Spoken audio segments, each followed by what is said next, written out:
introduced. First and foremost, I'm a startup founder because I've done a lot of stupid stuff. I'm also now an educator to help our young, hopeful people to found companies not doing the same stupid mistakes that I did so they can do their own mistakes. And also because I've had about 21 years of experience working with some of the largest corporations and governments in the world, doing what we now call digitization and innovation. I didn't know it back then in the 90s. It was all Wild West and Web 0.001 or something back then. So without further ado, I mean, there's a website called vidarandersen.com with more information that even my mother wants to know about me. So let's skip that. Because I'm here today to talk about the new game of growth. So before we start that, it'll be interesting to see how many managers in existing companies do we hear, like non-startup people? Who works in management? All right, quite a few. Any founders, any startup founders in here? All right, great, thank you. I can see you guys. Okay, quite a few too. Any business owners? Like a small and medium business? All right, cool. All right, so I hope this is going to be interesting to you, because what I'm going to talk about is how the old game of creating growth, that is to say, the old game of doing business, had changed radically. So let's go back and talk about the old game. Well, if you've seen any Charlie Chaplin movie, it's all about, you have conveyor belts. It's very much a product of the industrial age. You know, it was, I mean, you take something, it comes in, and it goes out the other end. It's all about market capitalization. It's about the pie I have not yet eaten. It's also about defending. It used to be only about defending all the market positions you can get, and of course conquering your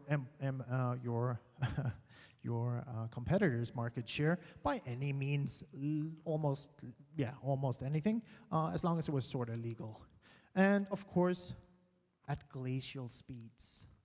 What we did yesterday was what our fathers have done, our grandfathers have done. It's certainly what we're going to be doing tomorrow, and probably also for my generation of kids. Now, we also had this process. I don't know if you guys know where our school system comes from. Our school system in the English-speaking world is called a normal school. And then what the normal school did was to actually prepare people for the industrial age, to prepare people for the factory, to be replaceable cookie-cutter people with clear defined roles. So if Peter, Paul, and Mary didn't show up for work one day, Bob and Peter and Jane could take their jobs because they were all trained, they were all normalized. There were processes, and there were people, and the people and the processes were interchangeable. And like I said, it was predictable. It was a clockwork, like a clockwork. Nothing much really happened in the way of how you did business.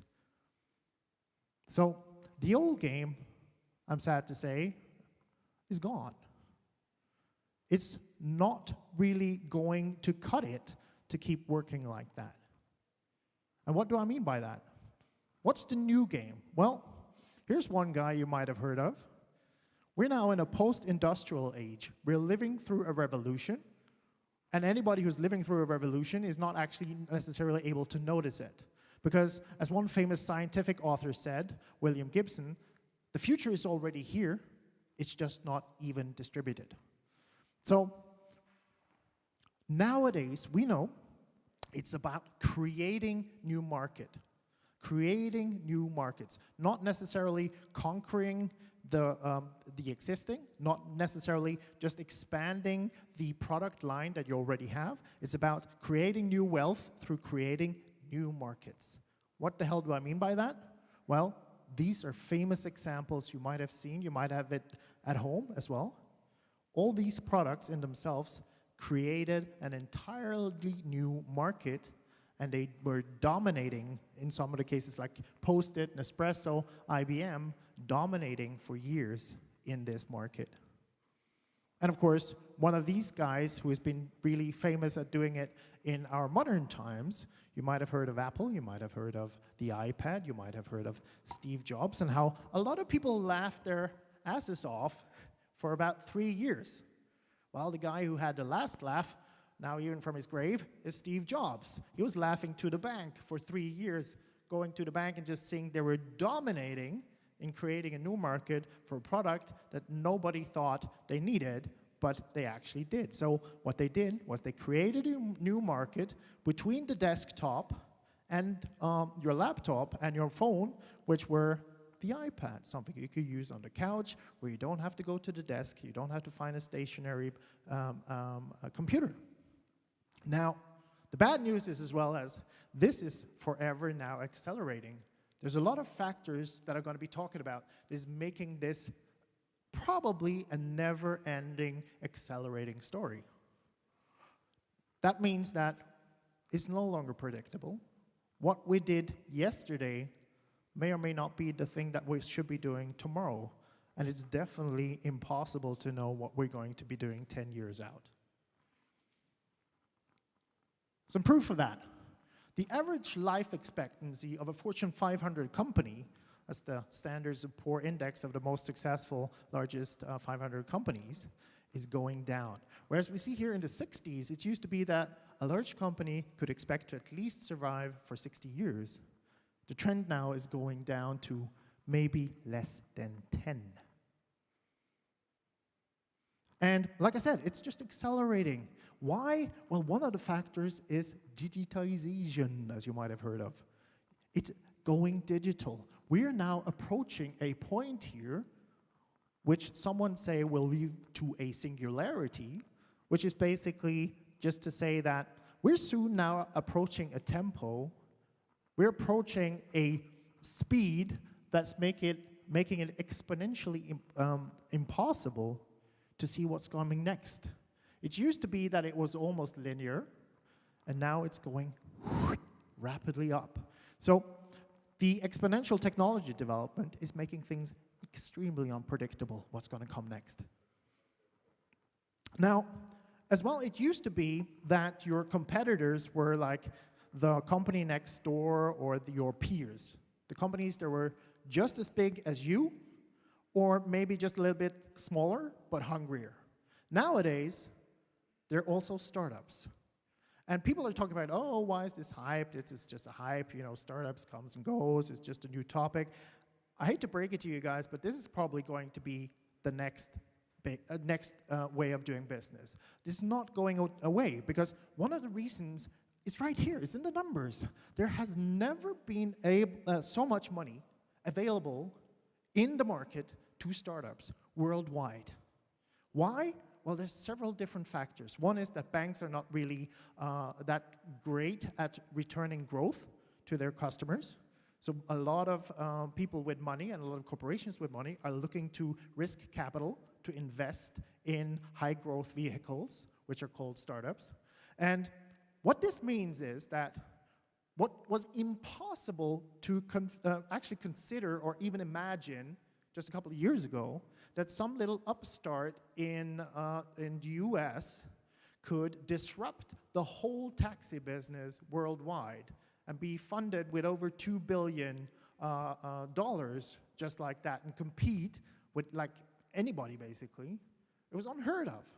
Now there's so much money these days that even the largest corporation can be out-innovated, it can be squeezed out of a market by some little upstart with two people in a garage and their dog getting funded to the level of billions.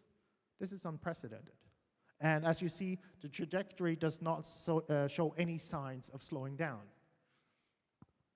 And like I said, startups seems to be a very good investment vehicles to create worth, at least for now, partially on paper. But here you see over time, the evaluations going berserk into here, July 2015, which means, I mean, even now we have even more a dense cluster of highly valuated startups. It's just increasing. And if you're an existing company, if you're a medium to large company, you probably know in your heart of hearts that you're not going fast enough. You have processes, you have procedures, there's a way to be doing things, right? And you certainly need to be compliant. Well, on the opposite side, your new competitors, the startups, they're fast, they're agile, they can do almost whatever they want, and they can demonstratively break the law. This is like unheard of, but it's true. Think of PayPal. Anybody heard about PayPal? Yeah, I guess PayPal is quite famous also in Germany. Now, PayPal was illegal, I have to tell you. It was illegal because the American law never foresaw digital transactions of money. So they first needed to put all of their money towards making it legal to update the law. And then Uber. Think about Uber. I think it's sued in most countries it has been operating in. It's literally breaking laws. Think about Airbnb. Airbnb is also sued in a lot of countries and a lot of cities. But it hasn't stopped them from doing business. This is something that absolutely no corporation can allow themselves. They have an obligations to their shareholders, they have an obligations to all sorts of things that makes it impossible to do the same things that the startups are doing. Now, we also know that automation is probably going to be affecting almost all verticals. It's not going to slow down. We just saw now how neural networks, a fantastic display of how deep neural networks are actually changing things, how machines are starting to learn by themselves. And this, I have to break it to you if you haven't read the memo, but it's only speeding up. Because the machines are starting to learn the other machines, and this is just like exponentially accelerating. Like I said, forever. There's no slowdown in sight.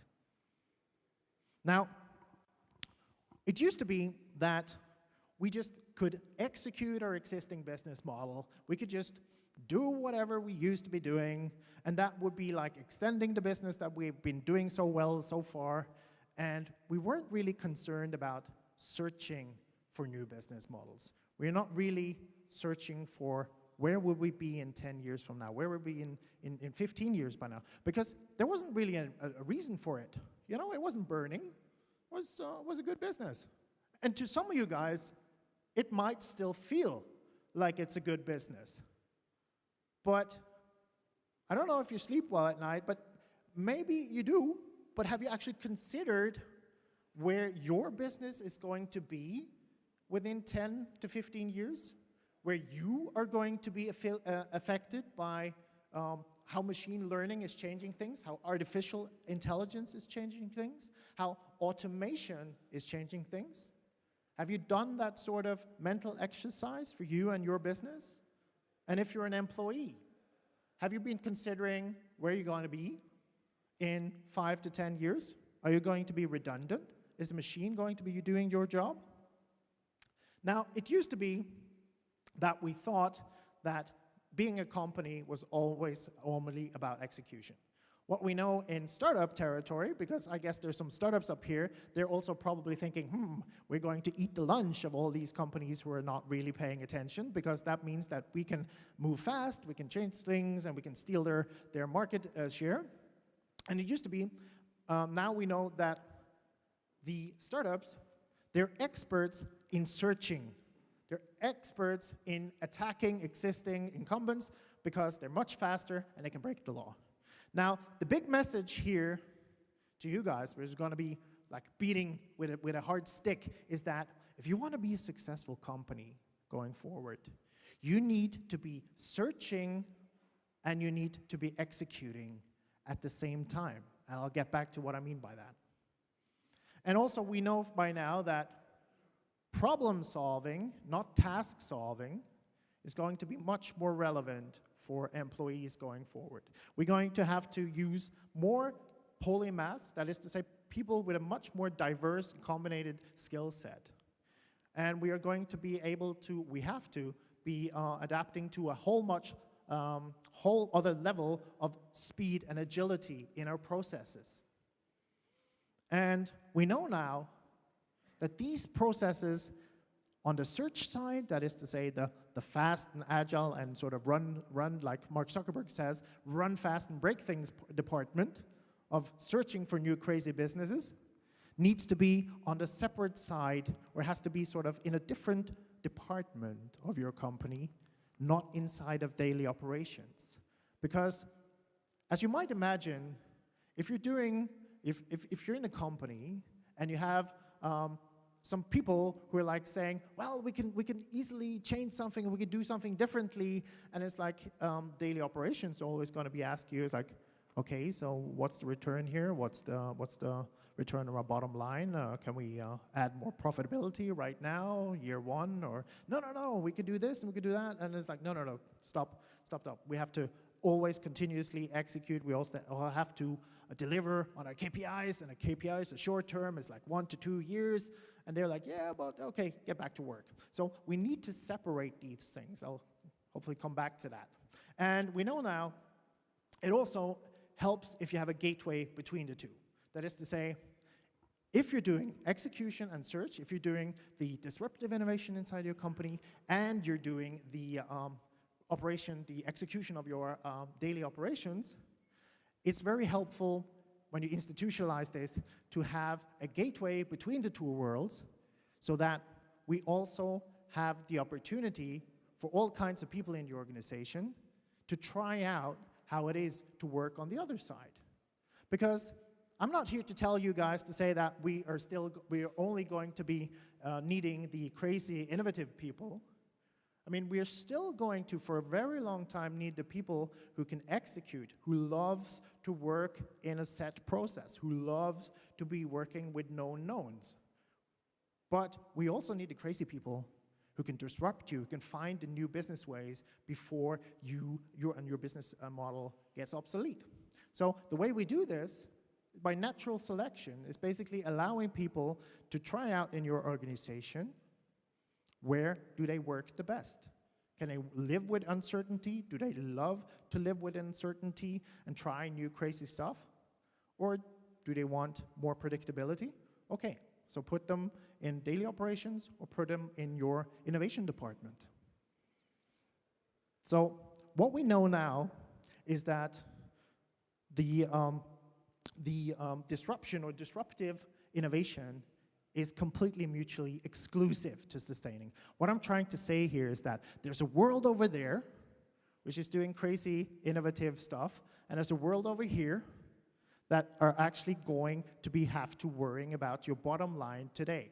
Or I like to say it maybe in this way. There are some people in the organization that has to be working for today to pay the salary of everybody today and the shareholder return on investment today. But there also needs to be some people working in the organization that are working on how are we going to be able to pay our wages and return to investors in 10 to 15 years' time. So, because the problem used to be that a lot of companies said, well, so do we have to take the red pill, or can we do the blue pill? That is to say, can we only focus on today's business model without doing the crazy new business model, or should we just drop our existing business model and just go for the new disruptive, try to figure out how we could work differently? Well, I think that's the wrong question. Because we know now, if you want to be a successful company, you have to do both in parallel. So a lot of you might have already heard about this as the ambidextrous organization. That just means that you have to master both searching for this new disruptive, interesting business model that will sustain you in the future, and on the other side, you need to be able to do the business as usual. You still have an obligation to return to your shareholders. You still have an obligation to pay salaries today. So you need someone working for today, but you also need someone to be working for tomorrow. And you need to master both of these games. Because shift happens. You know, Kodak. Today, I don't know how many people who has a paper-based camera. Anybody here? Cool. Yeah, they're still here. I still have my Nikon, but you know what happened to Nikon, to Kodak? Anybody knows this guy? Anybody knows who this guy is? No, nobody knows. Everybody has forgotten him. He invented the digital camera. He was an employee of Kodak, and Kodak basically said, well, you know, we're doing photochemical, we're like paper and chemical sort of company, so why don't you go back to your desk and do something about that instead? Basically, they squandered the whole digital revolution by prioritizing, and I'm exaggerating what they told them, obviously. They did have digital products, but the whole prioritization was around their existing business, not about building the new disruptive business, which they knew was coming in the form of digital. Because in the world of executing existing business models and searching for the new and exciting disruptive business models, you need to be fast. And as we know, most in the operating the business as usual departments are very slow.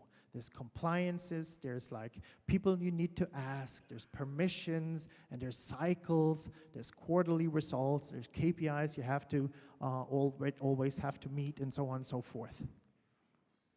But as we know now, it's in the new economy, it's not the big fish which eats the small fish. It's the fast fish which eats the slow fish. So speed is of the essence. It's another question to ask yourself if you're a business owner or if you're a manager before you go to bed at night. Are we going fast enough?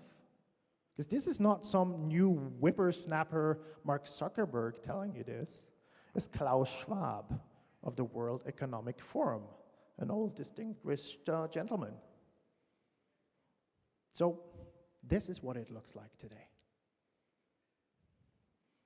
Or in the words of a young whippersnapper, if you don't create the things that will kill your business, someone else will. So we know now that you should put the disruptive part of searching for a new business outside of the daily operations. Because we still need someone who are sustaining ourselves, they're paying our wages today, and probably also for the foreseeable maybe years. But they need to be separate. They need different kind of tools, processes, methodologies, and people. Because we need new KPIs, we need new tools. The old tools for operations we already have. We have project management, we have business administration, we have product development, all of that good stuff. All that good stuff that made this a successful company, we're still going to be doing this, but in daily operations. And the big thing here I want you to take away is that you need to separate the new business searches, the new disruptive innovation department from daily operations. They need different kinds of things. Because if you try to do this, we know this by now, and probably if you've been working in a company of any size, let's say a mid to large company, trying to do innovation, you probably have felt this guy's feelings, right? You're being torn into two worlds. You're being sort of forced to deliver on two kinds of goals at the same time. On the one hand, daily operations are treating you and your new business models like cancers because they're there to optimize what we already know. And anything new is per definition not going to be able to perform towards that. And then on the other hand, the innovation goals that you have, they always have to suffer because you also have to deliver on your daily operation goals. So you're actually being torn. You're being asked, basically, from your company to be a schizophrenic. Have a dual personality. It doesn't work. It needs to be separate. And who here knows the sad fate of Nokia? Nokia sat on the touch screen. They basically invented it. The touch input with multi-touch and everything. And then they went, well, we are a keyboard company, so nah, forget about that. And they did a lot of other weird things that actually ended up hurting them in the long run. So Stephen Elop, the CEO of Nokia, as they sold to Microsoft, basically said, we didn't do anything wrong, but somehow we lost. Well, No shit, Sherlock. Because doing the things the right way is not enough anymore. Just because you know how to do daily operations, how you know how to do things the right way, you know procedures, you know processes, you could be experts, you could be world-class experts in doing things the right way, doesn't matter if you don't ask yourself if you're firstly doing the right things. I mean, you're going to go to hell in a handbasket if you're doing the wrong things the right way, right? So we have to do the right things the right way.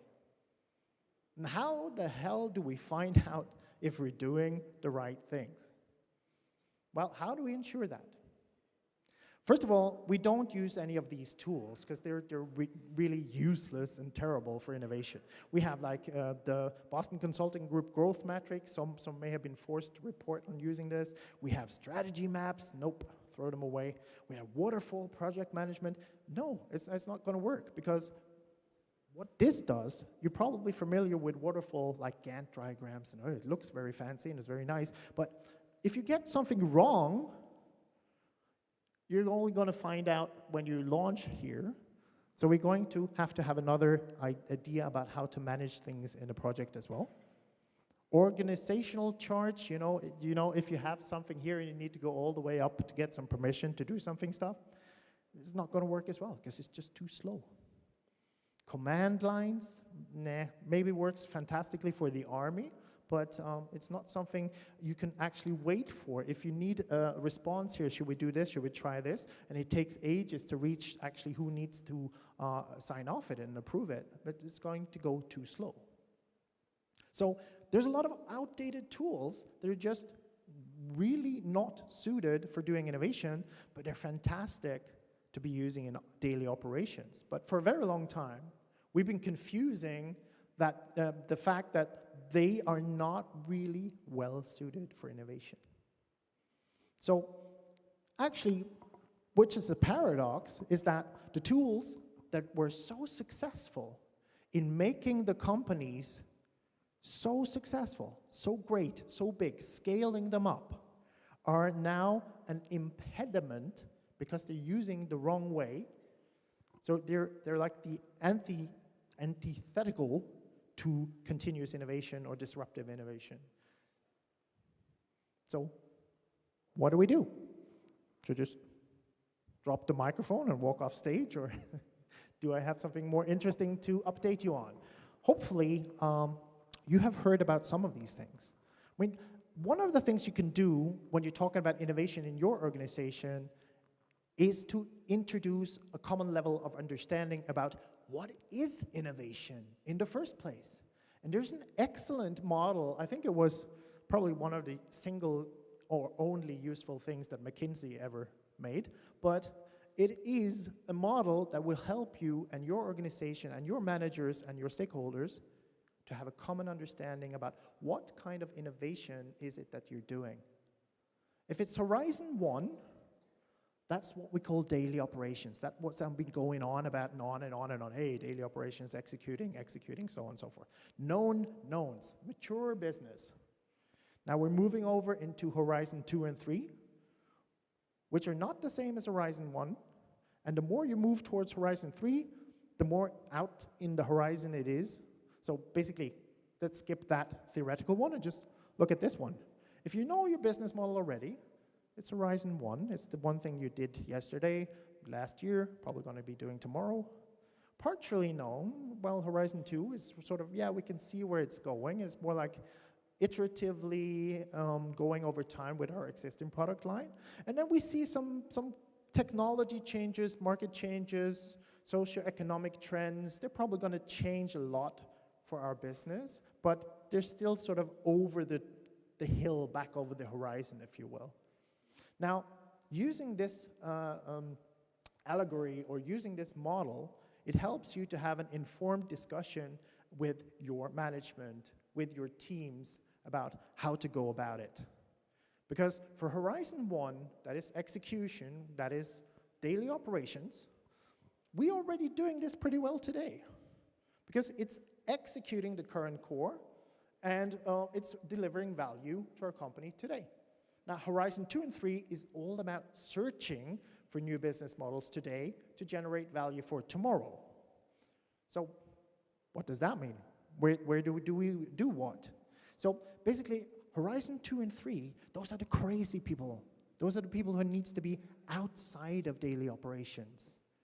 Horizon 1, that is daily operations. That's business as usual, what we've been doing so far. Now, the methodology for Horizon 1 innovation, which is product innovation, iterative innovation, changing little things in your product or services, we already know that. There's different varieties of these, but one of them we all know is product management, project management, right?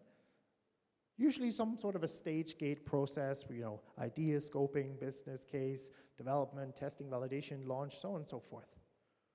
It's probably known for a lot of people who work in management or in a medium or large corporation.